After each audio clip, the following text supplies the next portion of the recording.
बिस्मिल्लाहिर्रहमानिर्रहीम अस्सलामु अलैकुम रहमतुल्लाह। सुप्रीम कोर्ट में इस वक्त बड़ी हलचल पैदा हो चुकी है और हलचल के पीछे वजह यह है कि सुप्रीम कोर्ट ऑफ पाकिस्तान ने इमरान खान के हक़ में फ़ैसला दिया मखसूस नशस्तों के मामले पर कि मखसूस नशस्तें 15 दिनों के अंदर अंदर इलेक्शन कमीशन ऑफ पाकिस्तान को बाउंड किया कि 15 दिनों के अंदर अंदर मखसूस नशस्तें इमरान खान और PTI के हवाले की जाएँ।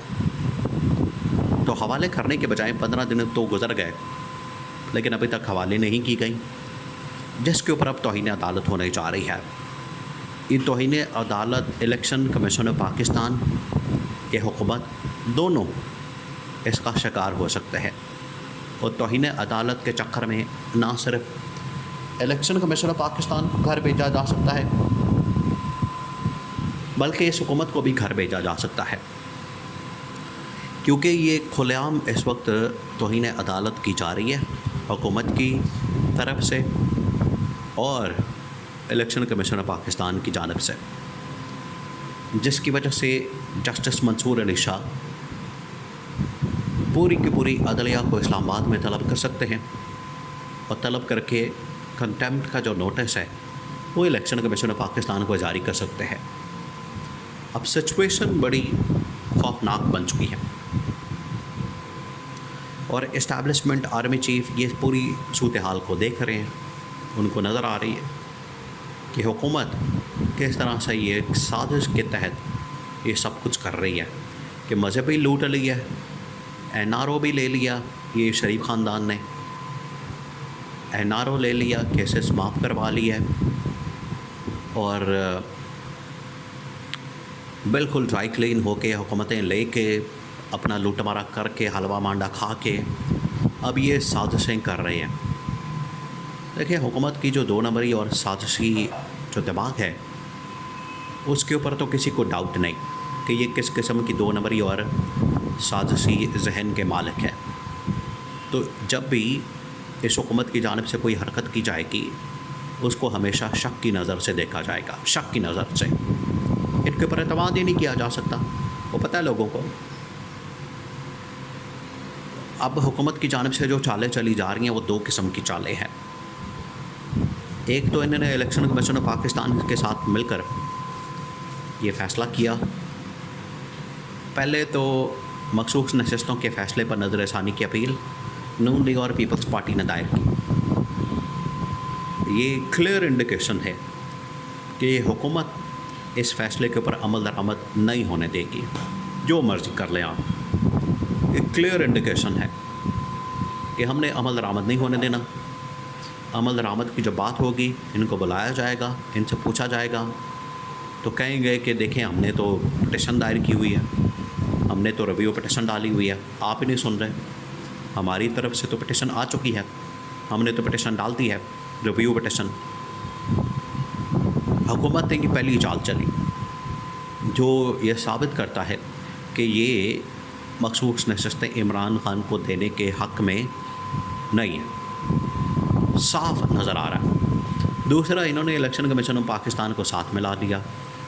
अब इलेक्शन कमीशन ऑफ पाकिस्तान अंदर से मुख्तलिफ आइनी शिकें, क़ानून, एक्ट और तमाम चीज़ों के सहारे ले रहा है और ढूंढ रहा है कि कौन सा तरीका वारदात इस्तेमाल किया जाए, किस तरीके से वारदात डाली जाए, कौन सा काम डाला जाए कि हमें ये किसी तरह से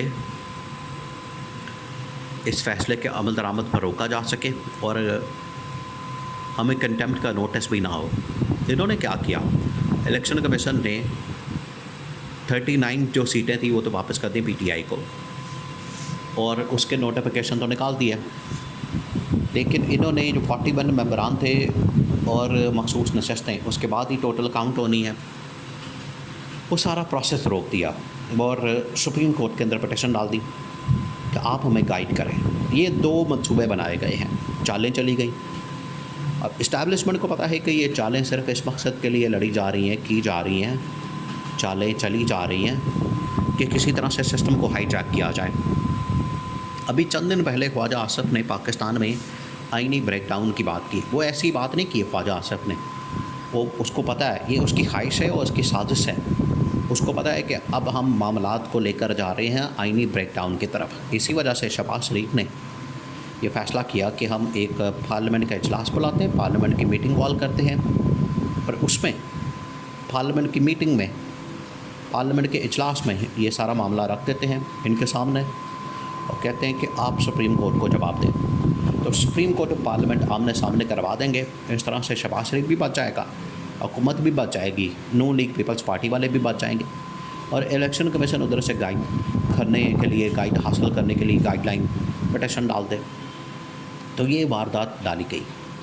लेकिन इमरान खान जेल से बैठ के भी इनका बाप निकला, वो उस्ताद है, वो भी इनका बाप है, 2 हाथ आगे है। इमरान खान ने पहले इस्लामाबाद हाई कोर्ट के चीफ जस्टिस आमिर फ़ारूक के ख़िलाफ़ पटिशन दायर की, रेफरेंस भेजा। उसके बाद इलेक्शन कमीशन ऑफ पाकिस्तान के ख़िलाफ़ रेफरेंस भेजा। उसने कहा कि मैंने इन दोनों के ख़िलाफ़ रेफरेंस भेज दिया है और तीसरा जो बंदा है वो है चीफ जस्टिस कादी फाइज़ ईसा।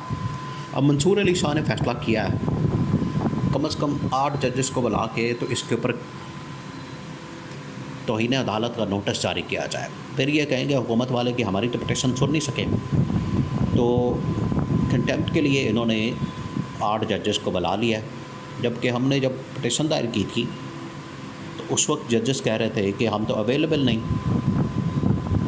इस वजह से ये ऐसी कैंपेन चलाई जाएगी। ऊपर से कादी फाइज़ ईसा को इस वक्त TLP की जानिब से भी तनकीद का सामना है। तो सोशल मीडिया के ऊपर इस वक्त आमने सामने मामला आ गए हैं। कादी फाइज़ ईसा अपना एक पूरा ग्रुप चलाता है, सोशल मीडिया के थ्रू अपनी कैंपेन करता है। TLP वाले भी सोशल मीडिया के ऊपर बड़े एक्टिव हैं। उन्होंने जो धमकी देती है कादी फाइज़ ईसा के सर कलम करने की, वो बड़ी ख़तरनाक और ख़ौफनाक है। तो हालात बड़े बिगड़ गए हैं। अब कादी फाइज़ ईसा को समझ नहीं आ रही कि किया क्या जाए और इस्टेब्लिशमेंट तमाम चीज़ों को देख रही है। इस्टेब्लिशमेंट को पता है कि कादी फाइज़ ईसा भी अड़ा हुआ है, हुकूमत भी इमरान खान को मखसूस नशस्तें नहीं देना चाहती, इलेक्शन कमीशन ऑफ पाकिस्तान भी मिल के गेम कर रहा है। तो ये तीनों तो आपस में मिले हुए हैं। इस्टेब्लिशमेंट को पता लग गया, government, election commission of Pakistan और ऊपर से कादी फाइज़ ईसा, ये तीनों मिले हुए हैं और ये इस्टेब्लिशमेंट को भी बीच में घसीट रहे हैं। लेकिन इस्टेब्लिशमेंट ने कहा कि नहीं, हमने इमरान खान को जो मखसूस नशस्तें हैं ना सिर्फ वो वापस करनी है, बल्कि इमरान खान का जो असल मैंडेट है 180 नशस्तों का, 180 सीटों का, वो वापस करना है और हमने बीच में से निकल जाना है ताकि हमारा इससे कोई ताल्लुक़ वास्ता ना हो, हमारा इससे कोई लेना देना ना हो, हमारा इससे कोई लेन देन ना हो, हम बीच में से निकल जाएं और जिसका जो मैंडेट है, जिसके पास जो आवाम की सपोर्ट है, वोट है, उसके मुताबिक वो हुकूमत बना सके।